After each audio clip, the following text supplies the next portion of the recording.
200-400 सालों से जो वक्त के तौर पर जो चीज़ इस्तेमाल होती आई है, आज उसको वक्त से हटाया जा रहा है। वक्त की हैसियत को समझने के लिए रेवेन्यू रिकॉर्ड को भी समझना होगा कि ऐसी बहुत सारी प्रॉपर्टियां हैं जो पहले के एक्ट के मुताबिक वक्त मानी जाती थी, आज वो वक्त नहीं मानी जाती। वक्फ एक बार हो गया तो कहीं चैलेंजेबल नहीं हो सकता है, ये एकदम ही ये गलत है कि मौजूदा हुकूमत ने हमारे वक्फ इमलाक पर हमला करने की कोशिश की है। जो वक्फ इमलाक उनके बाद की जागीर नहीं है, बल्कि ये हमारे पुरखों की, हमारे आबा और अजदाद की दी हुई ज़मीन है। उसकी हिफाजत करेंगे, चाहे इसके लिए हमको खून की बाजी लगाना पड़े, चाहे इसके लिए हमको जेल जाना पड़े। जो हमारे पुरखों ने, हमारे बुजुर्गों ने वक्फ कर दी है, वो हमारी चीज़ भी नहीं रहती, हमारे खुदा की चीज़ रहती, और हम इसे बर्दाश्त नहीं कर सकते कि हमारे खुदा की चीज़ों पर कोई हाथ लगाए, हाथ उठाए। अगर हमारे जीते जी हमारे खुदा की ज़मीनें छीन ली गई, इसलिए हम किसी भी सूरत में वक्फ बिल को कबूल नहीं करेंगे। आज हम चुप रहे तो कल हमारा वजूद मिटाने की ये कोशिश करेंगे। हम खामोश नहीं रहेंगे। जो 26 तारीख को हम लोग जुलूस निकालेंगे, मार्च करेंगे। ये लड़ाई सिर्फ मुसलमानों का मुद्दा नहीं है, ये मुद्दा दलितों का है, ये मुद्दा पिछड़ों का है, ये मुद्दा अल्पसंख्यकों का है। इसके लिए तो इंसाफ पसंद जितने भी लोग हैं उन तमाम लोगों को उतरने की जरूरत है। इसकी नज़र जो है कि न्यास बोर्ड की जमीन पे भी होगी। इस न्यूज के प्रायोजक है अफजल फर्नीचर। मुजफ्फरपुर में 26 अप्रैल को होगी वक्फ बचाओ संविधान बचाओ रैली का आयोजन। हजारों की संख्या में शामिल होंगे मुसलमान। मुजफ्फरपुर मिल्लत कमेटी के आह्वान पर 26 अप्रैल को विभिन्न धार्मिक मुस्लिम संगठनों के प्रमुख लोग भी होंगे शामिल। आपको बता दें कि मंगलवार को मुजफ्फरपुर शहर में विभिन्न मुस्लिम संगठनों के प्रमुख लोगों ने प्रेस वार्ता कर इसकी जानकारी दी है। प्रेस वार्ता कर रहे लोगों ने कहा कि वक्फ हमारी इस्लामिक मामले है, हमारी पुरखों की दी गई धरोहर है, इस पर हुकूमत की दखल अंदाजी कदापि बर्दाश्त नहीं करेंगे। उन्होंने कहा कि हमारी वक्फ की संपत्तियों को मुसलमानों से छीनने का प्रयास किया जा रहा है। सरकार मुसलमानों के वक्फ की संपत्तियों पर कब्जा करना चाह रही है। हमारी मस्जिदों को कब्रिस्तान, मजार, इमाम बारों, खनकाहों को लूटने के लिए काला कानून लाया गया है। इस कानून को सरकार फौरन वापस ले। मुसलमानों के इस रैली को आज़ाद समाज पार्टी के जिला अध्यक्ष राम नरेश राम और राष्ट्रीय लोक निर्माण पार्टी के अध्यक्ष आनंद पटेल ने समर्थन दिया है। मौजूदा हुकूमत ने हमारे वक्फ इमलाक पर हमला करने की कोशिश की है। जो वक्फ इमलाक उनके बाद की जागीर नहीं है, बल्कि ये हमारे पुरखों की, हमारे आबा और अजदाद की दी हुई ज़मीन है, जो न तब्दील की जा सकती है, न बेची जा सकती है। खुद वाकिफ जो वक्फ करने वाला है वो भी उसके ऊपर मालिकाना हक नहीं जमा सकता है, तो दूसरे को क्या हक पहुंचता है कि इसमें छेड़छाड़ करे। इसलिए हम वक्फ को बचाने के लिए और अपने इमलाक को बचाने के लिए जो हमारे पुरखों ने दिया है, तो उस पर मस्जिद बनाई जाए, मदरसा बनाया जाए और खानकाहें बनाई जाए, दरगाहें बनाई जाए और कब्रिस्तान बनाया जाए, ईदगाह बनाई जाए या करबला बनाया जाए।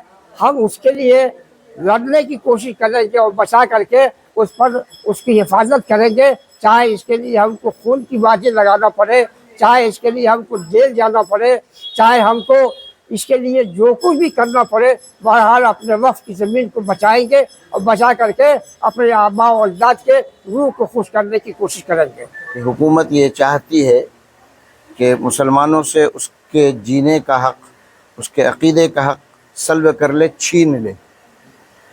तो हम हुकूमत को ये बताना चाहते हैं कि हम जिस हिंदुस्तान में, जिस मुल्क में रहते हैं, उससे बेपनाह मोहब्बत करते हैं, उसके साथ हमारी हमदर्दी वाबस्ता है, सिर्फ़ इसलिए कि हम एक ऐसी हुकूमत के तहत एक ऐसे मुल्क में रह रहे हैं जिस हुकूमत के ज़रिए से हमें बावर कराया गया है, यकीन दिलाया गया है कि हमें यहाँ मजहबी आज़ादी हासिल होगी और हम सब अपने मज़हब के एतबार से यहाँ जीते रहेंगे। वक्फ तरमीमी बिल हमारे मज़हब का इंतहाई अहम तरीन हिस्सा है, लिहाजा हुकूमत को ये समझना चाहिए कि अगर उसने हमसे हमारे मज़हब के तौर पर आज़ादाना जीने का हक़ छीन लिया तो हर एक शख्स अपनी ज़िंदगी को बचाने के लिए इससे लड़ेगा। हमारा ये अक़ीदा है कि औक़ाफ़ की चीज़ें जो हमारे पुरखों ने, हमारे बुज़ुर्गों ने वक्फ़ कर दी है, वो हमारी चीज़ भी नहीं रहती, हमारे खुदा की चीज़ रहती, और हम इसे बर्दाश्त नहीं कर सकते कि हमारे खुदा की चीज़ों पर कोई हाथ लगाए, हाथ उठाए। हम अपनी चीज़ों को गिरता हुआ, छिनता हुआ देख सकते हैं, बर्दाश्त कर सकते हैं, लेकिन ये वक्फ़ की चीज़ें हमारी नहीं रहती, हमारे बाप दादा की नहीं रहती, हमारी औलाद की नहीं होती, बल्कि हमारे खुदा की होती है, हमारे माबूद की होती है। और जो शख्स भी या जो हुकूमतें भी उसके हक़ पर डाका डालने की कोशिश करेगी, हुकूमत को ये जानना चाहिए कि मुसलमान बहैसियत मुसलमान अपने खून का आखिरी कतरा भी बहा देगा, लेकिन उसको बचाने की कोशिश करेगा। हम अपने जीने पर उफ़ करते हैं, तुफ़ करते हैं, लानत मलामत करते हैं अगर हमारे जीते जी हमारे खुदा की ज़मीनें छीन ली गई। इसलिए हम किसी भी सूरत में वक्फ़ बिल को कबूल नहीं करेंगे। मुसलमान इसी के साथ हैं और ये पैगाम हुकूमत वक्त को पहुंचाना चाहते हैं। अभी मौजूदा सरकार जो है भाजपा की, उसने हमारे पूरे अधिकार और अपने हक का हनन किया है। ये वक्फ एमेंडमेंट बिल नहीं है, ये एक जाति विशेष, एक समुदाय को कुचलने का एक तरीका है। अगर आज हम चुप रहे तो कल हमारा वजूद मिटाने की ये कोशिश करेंगे। सवाल ये है कि ये वक्फ, औकाफ, ये जो चीज़ें हैं जो हमारे बुजुर्गों ने की थी, वो किसी गवर्नमेंट ने नहीं दिया था वक्फ को। हमारे पर्सनल किसी आदमी ने, हमारे बाप दादा पूर्वज को जो भी है उन्होंने दिया। किसके लिए दिया? नमाज पढ़ने के लिए दिया, दरगाह चलाने के लिए दिया, इमामबाड़ा, मजलिस, मातम, मिलाद, गरीबों की देखभाल, एजुकेशन, तालीम, पढ़ाई, इसके लिए दिया। गवर्नमेंट उसका इंतजाम करती है, तो गवर्नमेंट ने वक्फ बोर्ड बनाया, वो चल रहा था सिलसिला। लेकिन अभी का ये काला कानून, ये सिर्फ हम मुसलमानों को टारगेट बनाने के लिए किया गया है। तो हम इसलिए जमा हुए हैं कि हम खामोश नहीं रहेंगे, इसलिए कि वक्फ बाई यूज़र में हमारे सारे हक छीन लिए जाएंगे। तकरीबन 90% ऐसे कब्रिस्तान है जिन पर ये इमारत बना लेंगे, वो वक्फ बाई यूज़र में आता है। बहुत सारी ऐसी करबला है, इमाम चौक है, और बहुत सारी ऐसी दरगाह है, बहुत जगह ऐसी चीज़ है जो जहाँ पब्लिकली काम होता है, जहाँ साल में 2 साल पर कोई फंक्शन करते हैं। अब वो सब तो रजिस्टर्ड नहीं होता, ये सब हथिया लेंगे, और जब धीरे धीरे हमारा दायरा कमज़ोर हो जाएगा तो ये पूरे तौर पर हमको तबाह करेंगे। हम लोगों ने ये निर्णय लिया है मुजफ्फरपुर और ये वक्फ बचाओ, संविधान बचाओ, एकता मोर्चा और मिल्लत कमेटी के तहत जो 26 तारीख को हम लोग जुलूस निकालेंगे, मार्च करेंगे और मुस्लिम का ये मुजफ्फरपुर क्लब में जमा होकर फिर जिला अधिकारी के पास जाकर अपनी बात रखेंगे। वो सिर्फ इसलिए कि हम बताना चाहेंगे गवर्नमेंट को कि हम मुसलमान भाई पहले तो अकेले नहीं हैं, हक परस्त हिंदू भाई भी हमारे साथ हैं, बैकवर्ड फॉरवर्ड सब हमारे साथ हैं। इसलिए कि बहुत सारे लोग ऐसे इंसाफ परवर हैं जो जालिम का साथ नहीं देते, वो सब लोग हम लोगों के साथ हैं। हम लोग घर बैठेंगे नहीं, धूप हो, भूख हो, प्यास हो, सड़क पर निकलेंगे और अपने हक के लिए जहां तक होगा ये लड़ाई लड़ेंगे। और वक्फ बिल को वापस लेना होगा, जनता की ताकत गवर्नमेंट को दिखाने का उद्देश्य है। किया है कि सरकार कहती है कि वक्फ बोर्ड की जो संपत्तियां है उसे अवैध रूप से कब्जा किया जा रहा था या बेचा जा रहा था, उस पर कहीं ना कहीं रोक लगेगी। 95 एक्ट आया जो 2013 में वो नाफिज हो गया, उसके बाद कहा भी कि ये वक्फ गवर्नमेंट से कहिए कि उसका ब्यौरा दे। गवर्नमेंट का काम है इसको बचाना, तो वो अगर कहेगी कि बेचा जा रहा है तो आप जरा बताइए, चौकीदार ही जब ऐसी बात बोलेगा तो हम आम जनता कहाँ जाएगी? उनके होते हुए क्यों बेची जा रही थी? हमारा सवाल तो गवर्नमेंट से है कि आप किस बात के सरकार हैं कि आपकी आंख खुली है और वक्फ की जमीन बेची जा रही है, जहां बगैर आदेश, बगैर परमिशन के अगर जमीन की बिक्री हुई है तो वो अवैध है, गलत है, उसको हम लोग भी कंडेम करते हैं।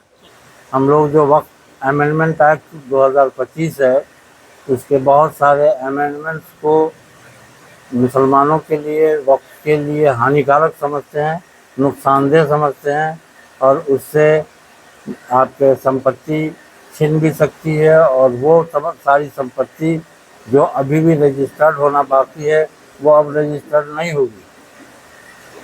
इसमें जो आपके वक्फ बाय यूज़र का जो सेक्शन है, उस सेक्शन को पुराने एक्ट के हिसाब से ख़त्म कर दिया गया माना जाएगा।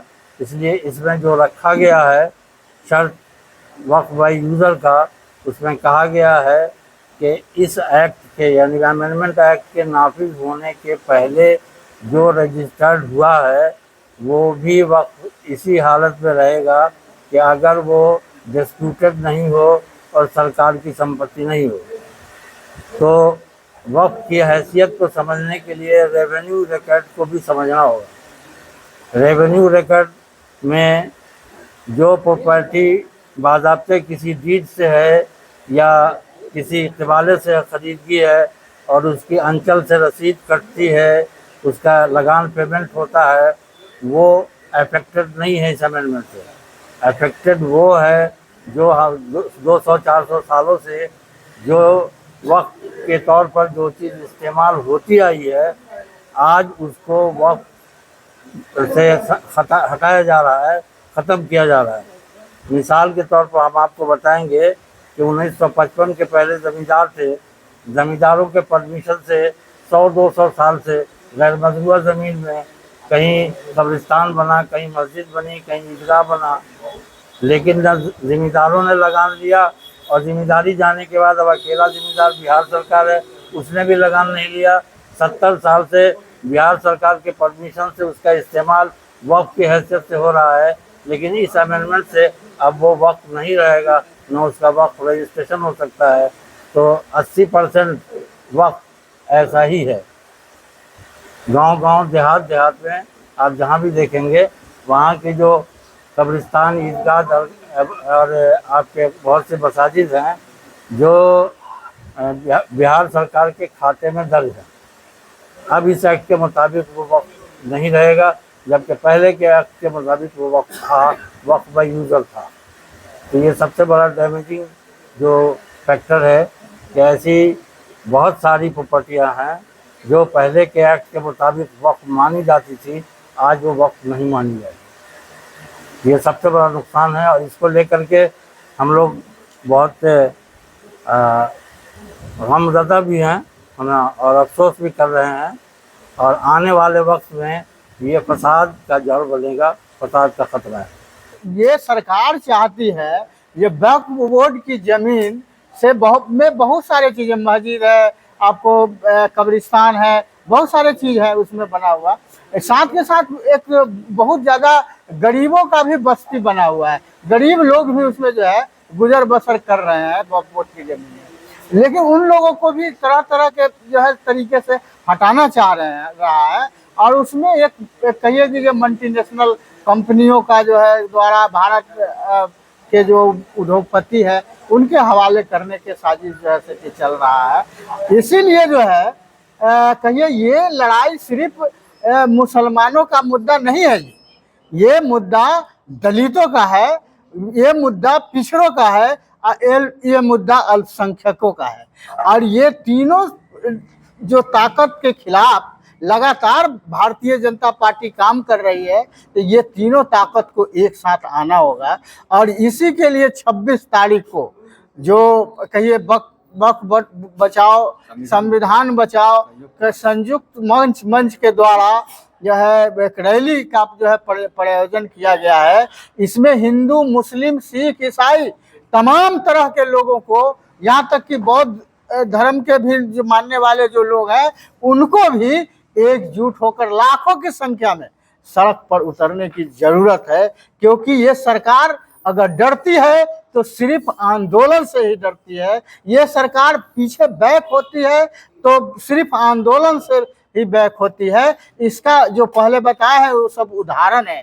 अनुसूचित जाति अधिनियम जो लागू किया गया, दलितों ने मुस्लिमों का गठजोड़ बनेगा वक्फ बोर्ड के खिलाफ और सड़क पे उतरेंगे सभी। हाँ बिल्कुल, जो लोग मतलब कहिए कि जो ये इन ताकतों के खिलाफ तो सरकार जो है मुहिम चला रहा है। इसके लिए तो इंसाफ पसंद जितने भी लोग हैं उन तमाम लोगों को उतरने की जरूरत है। समर्थन है आप लोगों का इसको? जी, हमारा समर्थन है और ये कार्यक्रम इसलिए बहुत ज़्यादा ज़रूरी है क्योंकि वक्फ बोर्ड के खिलाफ जो अभी भारत की सरकार जो कानून लाई है वो एक इशारा कर रहा है कि देखिए कि अभी बौद्ध धर्म के खिलाफ इन्होंने किया ही, महाबोधि मंदिर में उन्होंने किया, अब वक्फ बोर्ड को किया, अभी जैन मंदिर के साथ किया, आने वाले दिनों में ये क्रिश्चियनों का जो चर्च है उसके ज़मीनों पे भी ये हमला करेगा और अंत में इसकी नज़र जो है कि न्यास बोर्ड की ज़मीन पे भी होगी।